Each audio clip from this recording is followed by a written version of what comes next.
And welcome back to the Stan Simpson Show. Remember, you can catch us online 24/7 at ctnow.com/Stan. Like us on Facebook and follow us on Twitter. Okay, time to talk about the new men's college basketball champions, the UConn Huskies. Here now with Scott Gray, a regular contributor. Jeff Jacobs continue on. Guys, again, a remarkable journey here, right? Here's a team picked to finish 10th in the Big East, not even ranked in the top 20 by SI early in the season. They win a national championship. You have a coach who's under fire, who didn't even get to the tournament last year. You guys are two of the most venerable sports voices in the state. How do you put the cap on this season? The brand on this? I'm looking at Jeff here. I'll get myself in trouble later. Well, it's just a remarkable season. Remarkable by Kemba. Remarkable return to joy by the venerable coach, as you put it.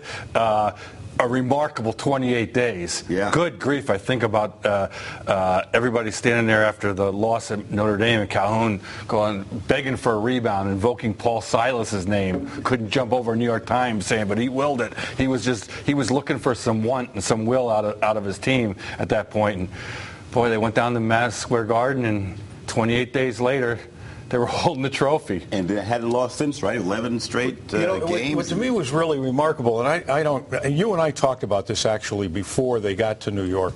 I really believe going to New York because of the way they came out of the regular season. If they lose to DePaul in that first game, I thought they were a bubble team, because they're basically putting their fate in the hands of the selection committee. And that's the definition of a bubble team. You either know you're going or you sit there and wait to get the call from the committee. I was arguing that they'd make it. They'd make it. Win that first game against the Bucknell, and then that Cincinnati game, have their hands full. So, I mean, I'm no genius here. I had them going to 32 in that argument. But I have them going from literally being a bubble team going down to New York to winning the whole thing. And it just doesn't get any more incredible than that. And you talk about will. I have never seen such a demonstration of will in one player as we saw in Kemba Walker at the all season long, but for that last 11-game stretch. I could watch that. They call it a step back. It was a jump back against Pitt. Yeah. McGee, he's still looking for his ankles. I mean, it's just, I could watch that all night, that play. Old school type of play. Where do you rank Kemba Walker with some of the great UConn men's players, the Emeka Okafors, Rip Hamiltons? I mean, where do you put him in that whole I've been watching pantheon? for 20 years, Stan. I would say it's really hard. Career-wise, you're going back to like guys that have played 3 years and things, and I hesitate to try and do that. I will say I think it's the greatest season by a UConn player. Really? The way he seamlessly took on the leadership role too. This year. I mean, he went out and played at the national levels in the summer, and he came back. I remember talking to the kid from Kentucky that grew up with him, and he was talking about, hey, and Kemba, the word was you just play backup. He was quick, but he couldn't get the jumper. This is playground stuff. Right. Well, this guy, he worked on a jumper till it was Nice great, jumper. and he maintained his speed. He used to get himself trapped in the paint, and we'd say, oh, Kemba got stuck here and hurt the team. All these things disappeared, and he took on this level as a leader. Yeah. It's just a remarkable job. And what I like, too, is that as a junior, he has enough credits to graduate. And, you know, so many times Calhoun gets clipped for kids not graduating. You've got to give him credit when you have a guy like Kemba Walker who graduates in 3 years, Emeka Okafor. That, to me, is an underplayed story. Well, this is one of the things that you really have to take into consideration with Kemba. And John was talking about Maya Moore being the student athlete.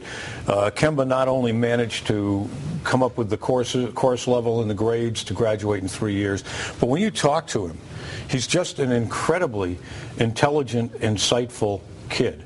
And it really... What do you attribute that to? New York City, growing up under Calhoun? What do you attribute the whole maturity factor to? Well, I think that the maturity factor, some of that, I do have to contribute to Jim Calhoun. But I think a lot of it is inbred in Kemba himself, and I think that they are internal things that he had to have within him to make this team believe in him as much as they did. I mean, it's a tough thing for these kids. Let's face it. Late in the season, they were doubting themselves incredibly. I will say on Kemba, talking to Maya and Emeka the first two times I met him, I go like, oh boy, they're both smarter than I am. All right, I'll make no bet. They're 18, 19. They're smarter than Kemba. You know, I mean, when I first met him, I mean, he was a bright kid, but I wasn't blown away. Right. The maturing of this innate intelligence he had, along with the maturity level, is something that was going along both within himself, in his mind, and on the court that it impressed me. It kind of snuck up on you. Yeah. By the time he was a junior, it really did catch you. In about 2 minutes, guys, we've gone from the evolution with this team from, hey, Calhoun left the cupboard bare, this team is not going to do much, to, gee, can they repeat as champions? Let's talk about next year's situation where you got a bunch of returning guys. The good thing about having 6 freshmen is, guess what? They return next year. Well, you know, you talk about, is Kemba the greatest ever? Right. I think his legacy hasn't really been finalized at UConn. I think he helped to turn a couple of kids, Jeremy Lamb, Alex Oriaki. Shabazz Napier. But I think primarily Lamb and Oriaki into the type of players that can carry on his legacy and can lead a team next season the way he led a team this season. I mean, if he does leave, a lot depends on what happens in the NBA, but we're all assuming he will. Yeah, there's no if here. He's leaving, right? I mean, right. My mind, he's leaving. Well, in everybody's mind, he's leaving, but there is some speculation that a lot of kids that would be leaving are keeping an eye on the labor situation in the NBA. About 30 seconds. But we all figure he's going to leave, and he leaves a little bit of himself in every one of those players, but primarily Lamb and Oriaki. Now, let's open this door again, talking about leaving. Calhoun, I think, has still been very coy about his intentions. He wants to think about it. What do you guys think? What a great way to leave the stage, right? You're 3-time champion. You're on top of the mountain. 15 seconds, Jake. I mean, you know the guy pretty well. It is, but I don't think he choreographs his life like that. I think he's in for the 15 rounds of the final bell. We're all leaving bloodied, including him, and I think that he'll go till the gauge is empty. And I will be absolutely shocked if he's not the coach at this time. Interesting. See, I'm really curious about that. You know, my sense, it would not surprise me if he did say, you know what, enough. I think he's had some tough seasons. He's been beat up a lot. You know, it wouldn't surprise me if he stayed, but I would not be blown away if he said, you know what, I'm going to exit the stage gracefully on top. The question will be what he does after his basketball life and how long he can stay. I would be blown away if he leaves. I really would. I'm that convinced that he's back. And does he owe it to these kids to stay on now to defend the championship? I think he's very compelled by his whole pride. Do I stay on now and defend this championship? It has got to be a very compelling reason to stay. Well, I mean, if he gets Drummond here, he could be here for a few more years after that. This kid, Andre Drummond, the top high school player in the country, right? Yeah, from Connecticut. And he looks better, Jim, and is acting younger right now than 2 years ago.